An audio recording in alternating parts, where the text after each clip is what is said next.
Capítulo 11. Encontrando a deusa da boa sorte.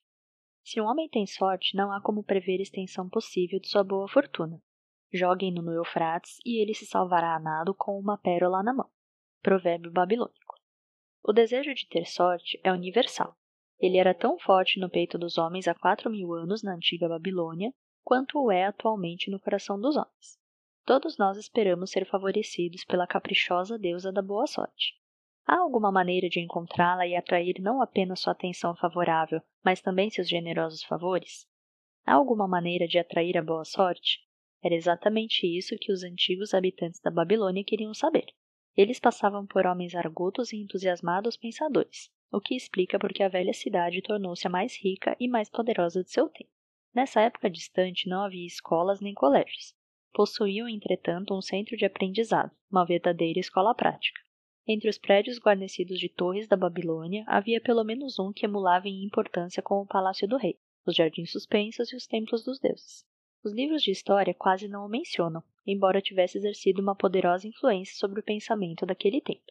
Tal prédio era o Templo do Saber, onde os conhecimentos do passado eram apresentados por professores voluntários e onde assuntos de interesse popular eram debatidos em reuniões abertas. Dentro de suas paredes, todos os homens se encontravam como iguais. O mais humilde dos escravos podia discutir sem medo de represálias as opiniões de um príncipe da casa real. Entre os muitos que frequentavam o Templo do Saber, havia um sábio chamado Arcade, o homem mais rico da Babilônia. Ele tinha seu próprio salão especial, onde quase todas as noites, um grupo considerável de homens, alguns idosos, alguns muito jovens, mas a maioria na meia-idade, reuniam-se para discutir e perguntar sobre assuntos de interesse. Vamos supor que estamos ouvindo uma dessas conversas para ver como eles encaravam a questão da boa sorte. O sol tinha acabado de se pôr como uma grande bola de fogo, brilhando através da areia do deserto, quando Arcade subiu o seu costumeiro tablado. Perto de 80 homens já esperavam sua chegada, reclinados sobre pequenos tapetes estendidos no chão, e mais gente ainda aparecia para aumentar a assistência. O que vamos discutir esta noite? Perguntou Arcade. Depois de uma breve hesitação, um tecelão alto dirigiu-se a ele, levantando-se como era de costume. Tenho um assunto cuja discussão gostaria de ouvir, embora receie que pareça ridículo a você, Arcade, e aos amigos aqui presentes. Depois de incentivado por Arcade e pelos próprios colegas a apresentá-lo, ele continuou. Creio estar com sorte hoje, pois achei uma bolsa com moedas de ouro dentro. Meu grande desejo é continuar tendo sorte. Sentindo que todos os homens compartilham comigo tal desejo, sugiro que debatamos como atrair a boa sorte para que possamos descobrir maneiras de contar com ela. Um belo e interessante tema acaba de ser proposto, comentou Arcade. Na verdade, um dos mais valiosos de nossa discussão. Para alguns homens, a boa sorte não passa de um acontecimento casual que, como um acidente, pode ocorrer a alguém sem propósito ou razão. Outros acreditam que a responsável por qualquer boa fortuna é a nossa mais generosa deusa, Ashtar, sempre ansiosa para recompensar com belas dádivas aqueles que lhe agradam. Respondam, meus amigos. Devemos pesquisar se existem meios pelos quais a boa sorte possa ser incentivada a visitar a casa de cada um de nós? Sim, e muito mais que isso, respondeu o crescente grupo de ávidos ouvintes. Para começar nossa discussão, continuou Arcade, ouçamos primeiro aqueles dentre nós que passaram por experiências similares à do tecelão, tendo achado ou recebido sem qualquer esforço de sua parte tesouros valiosos ou joias. Houve uma pausa, todos esperando que alguém tomasse a palavra para atender à sugestão de Arcade. Mas ninguém o fez. Mas como assim? Ninguém? Disse Arcade. Então esse tipo de boa sorte deve ser realmente raro. Quem agora oferecerá uma sugestão para continuarmos nossa busca? Eu o farei, disse um jovem bem vestido, levantando-se. Quando um homem fala de sorte, não é natural que seus pensamentos estejam voltados para as mesas de jogo? Não é ali que encontramos muitos homens cortejando o favor da deusa na esperança de que ela os faça ganhar a todo momento? Como o jovem tivesse, depois dessas breves palavras, retomado seu lugar, uma voz ergueu-se. Não pare, continue sua história. Diga-nos, por acaso pôde contar com o favor da deusa nas mesas de jogo? Ela fez com que os cubos caíssem com o lado vermelho virado para cima, enchendo sua bolsa à custa do homem das apostas? Ou, ao contrário, permitiu que o lado azul fosse o vitorioso, propiciando ao outro passar a mão em suas moedas de prata arduamente conquistadas? O jovem juntou-se aos risos sem maldade da sala e replicou. Não posso deixar de admitir que a deusa não parecia saber que eu me achava no local. Mas e quanto aos demais? Encontraram-na esperando em tais lugares para rolar os cubos em favor de vocês? Estamos ávidos para ouvir tanto quanto para aprender. Um sábio começo, atalhou Arcade. Achamo-nos aqui para considerar todos os lados de cada questão. Ignorar as mesas de jogo seria fechar os olhos ao instinto comum a muitos homens que gostam de tentar a sorte, apostando uma pequena soma de dinheiro na esperança de conseguir somas bem maiores. Isso me traz à lembrança as corridas de ainda ontem, gritou um outro ouvinte. Se a deusa frequenta as mesas de jogo, certamente não desdenha as corridas, onde carros de guerra dourados e cavalos espumantes oferecem muito mais excitação. Conte-nos honestamente, Arcade. Foi ela quem lhe soprou que devia apostar naqueles cavalos cinzas de Nínive? Eu estava de pé bem ao seu lado e mal pude acreditar em meus olhos quando o vi apostando neles. Você sabe tão bem quanto nós que nenhuma parelha em toda a Assíria pode competir com nossos amados baios numa bela corrida. A deusa por acaso soprou em seus ouvidos que apostasse nos cavalos cinza, porque na última volta o preto que corria por dentro tropeçaria, atrapalhando de tal modo nossos rapazes que os cavalos de Nínive acabariam ganhando páreo numa vitória inesperada? Arcade sorriu indulgentemente devido ao gracejo. Que motivo temos para pensar que a boa deusa se ocuparia das apostas de um homem num cavalo de corrida? Para mim, ela é uma deusa de amor e dignidade, cujo prazer consiste em ajudar necessitados e recompensar aqueles que fizeram por onde merecer. Espero encontrá-la não nas mesas de jogo ou nas corridas em que os homens perdem mais do que ganham, mas nos lugares onde as ações humanas têm mais valor e são mais dignas de recompensa. No cultivo da terra, nas relações comerciais honestas, em qualquer ocupação humana, há oportunidade de lucros decorrentes do esforço pessoal e de negócios bem realizados. Naturalmente, nem sempre o indivíduo será recompensado, porque às vezes seu juízo pode falhar, tanto quanto, em outras ocasiões, os ventos com o mau tempo podem acarretar o malogro de todos os seus esforços. Mas, se permitir, poderá contar com bons lucros no futuro. Isso acontece porque as chances de lucro estão sempre a seu favor. Mas, quando um homem joga apostando, a situação se inverte, pois as possibilidades de lucro acham-se frequentemente contra ele e a favor daquele que dirige a banca. O jogo sempre beneficia este último. Faz parte do negócio que ele tenha direito a uma porcentagem sobre as quantias apostadas. Poucos jogadores percebem como são certos os lucros do dono da banca e como são incertas suas próprias chances de vencer. Consideremos como exemplo as apostas feitas no jogo de cubos. Toda vez que o cubo é lançado, nós apostamos no lado que cairá virado para cima. Se der vermelho, o dono da banca tem de nos pagar 4 vezes o valor de nossa aposta. Se der, entretanto, qualquer outro dos 5 lados restantes, perdemos. Assim, em cada jogada contamos com 5 chances de perder, mas, uma vez que o vermelho paga 4 por 1, temos 4 chances de vencer. Numa única noite de jogo, o dono da banca pode contar com lucros certos no valor de 1/5 de todas as apostas feitas. Pode um homem esperar vencer, se não ocasionalmente, contra vantagens arranjadas, de tal modo que, pelo simples fato dele entrar numa casa de jogo, já o despojam de 1/5 de suas apostas? Mas há casos em que alguns homens conseguem ganhar somas bastante altas, arriscou um dos ouvintes. Certamente, continuou Arcade. Percebendo isso, pergunto-me se o dinheiro conseguido dessa maneira traz um valor permanente àqueles que têm sorte. Entre meus conhecidos se acham muitos dos mais exitosos homens da Babilônia, mas sinto-me incapaz de apontar um único que tenha começado a triunfar a partir de uma fonte como essa. Todos vocês aqui reunidos esta noite conhecem muitos de nossos abastados cidadãos.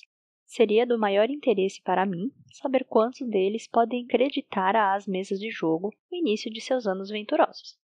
E se cada um de vocês falasse dos que conhece, o que dizem? Depois de prolongado silêncio, um gaiato aventurou.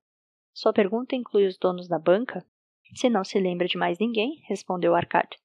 Se nenhum de vocês pode lembrar-se de ninguém, tal qual vocês mesmos, há bons vencedores por aqui hesitando em recomendar o jogo como uma possível fonte de renda? Seu desafio teve como resposta gemidos procedentes do fundo da plateia que arrancaram muitos risos. Teríamos a impressão de que não estamos procurando a boa sorte nos lugares que a deusa costuma frequentar, continuou ele. Sendo assim, vamos explorar outros campos. Já vimos, portanto, que ela não se acha no fato de toparmos casualmente com uma carteira perdida, nem nas mesas de jogo. Quanto às corridas, devo confessar que perdi mais dinheiro do que ganhei. Vejamos agora nossas ocupações e negócios. Não é natural que, em seguida a uma vantajosa transação, consideremos isso não como um belo lance de sorte, mas como uma justa recompensa pelos nossos esforços? Estou inclinado a pensar que podemos estar desprezando as dádivas da deusa. Talvez ela realmente nos assista quando não apreciamos sua generosidade. Alguém sugere uma outra discussão? Um comerciante idoso levantou-se, repuxando sua elegante vestimenta branca. Com a permissão de vocês, honrado Arcade e caros amigos, ofereço uma sugestão. Se, como você disse, devemos acreditar em nossa própria habilidade e capacidade para o êxito de nossos negócios, por que não considerar os sucessos que estivemos a ponto de obter, mas que nos escaparam, em situações que teriam sido mais lucrativas? Elas teriam sido um raro exemplo de boa sorte se realmente tivessem ocorrido. Como não se concretizaram, não podemos considerá-las como nossa justa recompensa. Certamente haverá entre nós homens capazes de relatarem experiências nesse sentido. Trata-se de uma bela abordagem, aprovou Arcade. Quem entre vocês teve ao alcance uma boa sorte somente para vê-la escapar? Muitas mãos se ergueram, inclusive a do comerciante idoso. Arcade animou a tomar a palavra. Contarei de bom grado a vocês uma história, disse ele, que ilustra como a boa sorte pode chegar tão perto de um homem e quão cegamente pode ele permitir que ela escape, trazendo perda e remorso. Há muitos anos, quando ainda era jovem, recém-casado e no começo de uma promissora carreira, meu pai me procurou e insistiu energicamente comigo para que eu participasse de um determinado investimento. O filho de um de seus amigos tivera conhecimento de um pedaço de terra estéril, não muito além das muralhas de nossa cidade. Ficava bem acima do canal e não era alcançado pelas águas. O filho do amigo de meu pai arquitetou um plano para comprar esta terra, construir 3 grandes rodas d'água que pudessem ser movidas por bois e, dessa maneira, trazer até ali a água necessária. Depois, dividiria a terra em pequenos lotes e buscaria compradores entre os residentes da cidade. Mas ele não tinha dinheiro suficiente para levar a cabo um empreendimento desses. Tal como eu, era jovem e contava com vencimentos apenas satisfatórios. Seu pai, como o meu, tinha uma grande família e poucos recursos. Por isso, resolveu ajudar o filho, tentando convencer um grupo de cidadãos a entrar na empresa com ele. Seria um grupo de 12 pessoas, cada uma das quais se comprometeria a dar 1/10 de seus ganhos para o empreendimento, até que a terra estivesse em condições de ser vendida. Cada qual, então, participaria dos lucros obtidos proporcionalmente ao que tivesse empenhado no investimento. Você, meu filho, disse-me meu pai, acha-se agora na juventude. É meu profundo desejo que comece a construir uma sólida posição para que se torne respeitado entre os homens. Gostaria que se valesse de meus conhecimentos em razão dos próprios erros desatinados que andei cometendo no passado. É o que desejo mais ardentemente, meu pai, respondi-lhe. Então eis meu conselho. Era o que eu deveria ter feito na sua idade. Separe sempre 1/10 de seus ganhos para empregá-lo em investimentos favoráveis. Com esse 10º e com o que ele próprio terá condições de obter, você poderá, muito antes de chegar à idade em que me encontro, ter acumulado uma considerável soma. O que está dizendo, meu pai, são palavras de sabedoria. Realmente desejo enriquecer. Mas há muitas maneiras de empregar meu dinheiro. Por isso, ainda estou hesitante quanto a seguir seus conselhos. Sou jovem, há muito tempo. Pensei do mesmo modo em sua idade. E, como pode ver, muitos anos acabaram se passando sem que eu tivesse dado sequer os primeiros passos. Vivemos numa época diferente, pai. Evitarei cometer os seus erros. A oportunidade se apresenta diante de você, meu filho, e está oferecendo uma chance que pode levá-lo à riqueza. Imploro-lhe, não adie as coisas. Procure amanhã mesmo o filho de meu amigo e combine com ele pagar 10% dos seus ganhos para esse investimento. Sim, vá amanhã mesmo. A oportunidade não espera por ninguém. Hoje está aqui, amanhã já não sabemos para onde se foi. Por isso, não perca tempo. Apesar dos conselhos de meu pai, hesitei. Tinham acabado de chegar à cidade, trazidas por mercadores vindos do leste, roupas tão refinadas que eu e minha boa esposa logo pensamos em comprar. Se tivesse de destinar 1/10 de todos os meus ganhos para tal investimento, seria obrigado a privar-nos desse e de outros prazeres tão desejados. Demorei a tomar uma decisão até que ficou tarde demais. Tempos depois, acabei me arrependendo. O empreendimento revelou-se mais vantajoso do que qualquer um dos participantes podia prever. Essa é a minha história, mostrando como permiti que a boa sorte escapasse. Nessa história, vemos como a boa sorte costuma procurar o homem que acredita nas oportunidades, comentou um homem moreno do deserto. Para construir uma sólida posição, é sempre necessário um começo. Esse começo podem ser algumas moedas de ouro ou de prata que um homem separa dos próprios ganhos para o seu primeiro investimento. Eu, por exemplo, sou proprietário de muitas cabeças de gado. Tudo começou quando eu ainda não passava de um rapazinho, com a compra de um bezerro por uma moeda de prata. Sendo o início de minha riqueza, isso teve uma grande importância para mim. Dar o primeiro passo para construir uma sólida posição é uma boa sorte que pode acontecer a qualquer homem. O primeiro degrau, transformando os cidadãos que ganham por seus próprios esforços em homens que começam a ter lucros pelo bom emprego de seu dinheiro, é sempre importante.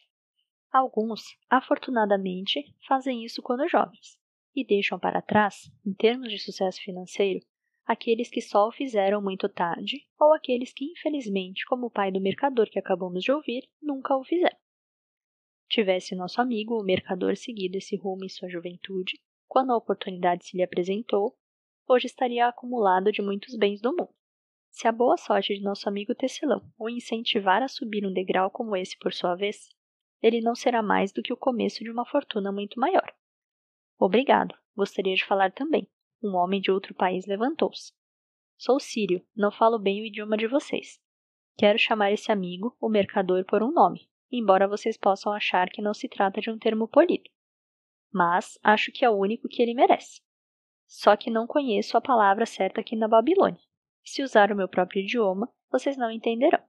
Por isso, por favor, cavalheiros, digam-me o nome correto para todo aquele que costuma deixar para depois coisas que podem ser boas para ele. Procrastinador, gritou uma voz. É isso, berrou o Cílio, agitando muito as mãos. Ele despreza as oportunidades quando elas aparecem. Prefere esperar. Ele diz, no momento já estou com muitos bons negócios, daqui a pouco a gente vê isso. As oportunidades não esperarão por um companheiro tão lento como esse. Elas acham que, se um homem deseja realmente ter sorte, deve apressar-se. O sujeito que não se atira quando as oportunidades se apresentam não passa de um procrastinador como nosso amigo, esse mercador. O mercador levantou-se, curvando-se logo em seguida respeitosamente, em resposta ao riso geral. Tem toda a minha admiração, estrangeiro de nossos portões, por não hesitar em falar a verdade. Ouçamos agora uma outra história sobre oportunidades, atalhou Arcádia. Quem poderia falar agora? Eu, respondeu um homem de meia idade. Sou um comprador de animais, em geral camelos e cavalos. Às vezes também compro ovelhas e cabras. A história que tenho para contar mostrará como a oportunidade veio até mim em uma noite, quando menos a esperava. Foi talvez por isso que a deixei escapar. Confio a vocês, entretanto, o julgamento. Retornando à cidade uma noite, depois de uma desencorajadora expedição de 10 dias em busca de camelos, fiquei muito irritado por encontrar os portões da cidade fechados e trancados. Enquanto meus escravos armavam a tenda para o pernoite, que seria passado com pouca comida e sem água, aproximei-me de um fazendeiro idoso que, como nós mesmos, achava-se fora das muralhas. Honrado senhor, dirigiu-se ele a mim. Por sua aparência, julgo estar falando com um comprador. Se eu estiver certo, muito me agradaria vender-lhe o mais excelente rebanho de ovelhas a um ótimo preço. Ai de mim, minha esposa encontra-se de cama, ardendo em febre. Preciso voltar o mais depressa possível. Compre minhas ovelhas para que eu e meus escravos montemos em nossos camelos e partamos imediatamente. Estava tão escuro que eu não podia ver o rebanho, mas, pelos balidos, imaginei que devia ser bastante grande. Havendo consumido inutilmente 10 dias à procura de camelos, fiquei contente em fazer negócio com ele. Em sua ansiedade, o homem acabou fixando um preço bem interessante. Aceitei, sabendo que meus escravos podiam conduzir o rebanho através dos portões da cidade pela manhã e vendê-lo com um lucro substancioso. Fechado o negócio, ordenei aos escravos que trouxessem tochas a fim de contarmos o rebanho, que, segundo as declarações do fazendeiro, tinha 900 cabeças. Não vou sobrecarregar os meus amigos com a narração de nossas dificuldades para contar esses animais cansados, mortos de fome e de sede. Isso se revelou uma tarefa impossível. Por isso, disse claramente ao fazendeiro que eu teria de esperar a luz do dia para conferir o rebanho e que só então lhe pagaria. Por favor, honrado senhor, lamentou-se ele, conceda-me 2/3 do preço essa noite para que eu possa partir. Deixarei meu escravo mais inteligente e educado para ajudá-lo na contagem pela manhã. Ele é de minha inteira confiança e o senhor poderá pagar-lhe o restante. Mas eu era cabeçudo e me recusei a fazer qualquer pagamento naquela noite. No outro dia, antes de despertar, os portões da cidade foram abertos, e 4 compradores saíram correndo à procura de rebanhos. Estavam ávidos e dispostos a pagar altos preços, porque a cidade achava-se ameaçada de sítio, e não havia comida suficiente. o velho fazendeiro conseguiu pelo rebanho 3 vezes o preço que tinha combinado comigo. Foi desse modo que permiti que a boa sorte escapasse. Essa é uma história extraordinária, comentou Arcade. Que lição podemos tirar dela? A lição de que devemos fechar imediatamente o negócio quando estamos convencidos de que ele vale a pena, declarou um venerável fabricante de celas. Se o negócio for bom, você precisa proteger-se tanto contra sua própria fraqueza quanto contra qualquer outro concorrente. Nós mortais somos mutáveis, quero dizer, mais aptos a mudar de opinião quando estamos certos do que quando estamos errados. Nós somos realmente cabeçudos, estamos constantemente propensos a vacilar e deixar as oportunidades escaparem. Meu primeiro juízo é sempre o melhor, mas sempre encontrei dificuldade para obrigar-me a prosseguir com um bom negócio. Por isso, como uma proteção contra minhas próprias fraquezas, faço imediatamente um depósito para garantir. Isso me resguarda contra futuros remorsos por não ter aproveitado uma eventual boa sorte.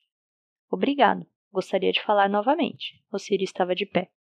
Tais histórias são muito parecidas, as oportunidades fugindo pela mesma razão. Estão sempre ao alcance das mãos do procrastinador, trazendo-lhe bons planos. Ele sempre hesita, acha que deve esperar uma ocasião melhor. O tempo passando. Como pode ser bem-sucedido o homem que age assim? Sabe as palavras, meu amigo, respondeu o comprador. A boa sorte dá as costas à procrastinação nessas 2 histórias. Mas isso não é incomum. O espírito de procrastinação está dentro de todos os homens. Queremos ser ricos, mas sempre que as oportunidades aparecem diante de nós, esse espírito de procrastinação nos incita, com o nosso próprio consentimento, a adiar as coisas. Por dar ouvidos a ele, tornamo-nos nossos piores inimigos. Em minha juventude, não identificava essa tendência dos homens com o vocábulo que tanto agradou ao nosso amigo da Síria. Pensava, no início, que era o meu pobre juízo que me fazia perder negócios tão lucrativos. Mais tarde, joguei a culpa na minha teimosia. Por fim, tive de dar o braço a torcer. Tratava-se de um hábito de adiamento desnecessário, onde se precisava de uma ação rápida e decisiva. Como odiei a procrastinação quando a verdade finalmente se mostrou. Com a amargura de um asno selvagem preso a uma carroça, fugi desse inimigo de meu sucesso. Obrigado. Gostaria de fazer uma pergunta ao senhor mercador. Era o Círio outra vez. Você usa roupas finas que em nada se parecem com as de um homem pobre, e fala como um homem bem-sucedido. Conte-nos, você ainda dá ouvidos à procrastinação? Como o comprador nosso amigo, respondeu o mercador, eu também acabei por reconhecer a procrastinação e bani-la. Para mim, ela provou ser uma inimiga, pois me observava esperando ver frustradas minhas realizações. A história que contei é apenas uma entre os muitos exemplos similares que poderiam ser citados para mostrar como isso me desviou de minhas oportunidades. Depois que compreendemos, não é fácil superar tal coisa. Nenhum homem permite voluntariamente que o ladrão roube suas sacas de cereais. Tampouco permite voluntariamente que o inimigo seduza seus clientes ou roube seus lucros. Quando uma vez percebi que meu inimigo estava praticando ações como essas, subjuguei-o com determinação. Assim, todo homem deve dominar seu próprio espírito de procrastinação se quiser participar dos ricos tesouros da Babilônia. O que diz Arcade? Como você é o homem mais rico da Babilônia, muita gente acha que você é um sortudo. Concorda comigo em que nenhum homem pode alcançar uma grande soma de sucesso até que tenha completamente esmagado o espírito de procrastinação dentro de si? As coisas realmente se passam como você afirma, admitiu Arcade. Durante minha longa vida, observei gerações e gerações seguindo adiante por esses caminhos dos negócios, ciência e aprendizado, que conduzem ao sucesso na vida. As oportunidades surgem na vida de todos os homens. Alguns se agarram a elas e direcionam-se para a satisfação dos seus mais profundos desejos. Mas a maioria hesita, falha e fica para trás. Arcade voltou-se para o tecelão. Você sugeriu que discutíssemos sobre a boa sorte. Deixe-nos saber o que pensa agora sobre o assunto. Vejo a boa sorte sob uma luz diferente. Tinha pensado nisso como a coisa mais desejável que pudesse acontecer a um homem, sem grande esforço de sua parte. Agora percebo que não se trata de situações que alguém possa atrair para si mesmo. A partir de nossa discussão, aprendi que para atrair a boa sorte, é necessário aproveitar as oportunidades. Por isso, no futuro, farei o melhor que puder quando as oportunidades surgirem para mim. Você pegou bem o sentido das verdades trazidas à luz por nossa discussão, replicou Arcade. A boa sorte, de acordo com o que vimos, segue de perto as oportunidades. mas raramente chega de outro modo. O mercador, nosso amigo, teria sido um eleito da boa fortuna se tivesse aproveitado a oportunidade que a boa deusa pôs diante dele. Nosso amigo comprador, da mesma maneira, teria sido outro eleito da boa fortuna se não houvesse hesitado em comprar na hora o rebanho de ovelhas, vendendo-o em seguida a um preço bastante vantajoso. Prosseguimos a discussão até encontrares meios pelos quais a boa sorte pode ser atraída para nós. Creio que achamos o caminho. 2 histórias ilustraram como a boa sorte é consequência das oportunidades. Aqui está a moral que reside em histórias similares sobre a boa sorte, tenha esta sido aproveitada ou não. A boa sorte pode ser atraída desde que estejamos atentos a oportunidades. Aqueles que se mostram ávidos por aproveitar as oportunidades para o seu próprio êxito atraem o interesse da boa deusa. Ela está sempre ansiosa para ajudar aqueles que lhe agradam. E os homens de ação são os que mais conseguem isso. A ação os conduzirá ao encontro de sucesso que vocês tanto desejam. Os homens de ação são favorecidos pela deusa da boa sorte.